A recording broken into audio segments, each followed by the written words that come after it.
Kahit ngayon wala ka na,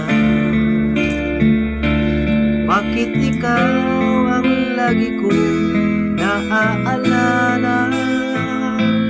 Nag-iisip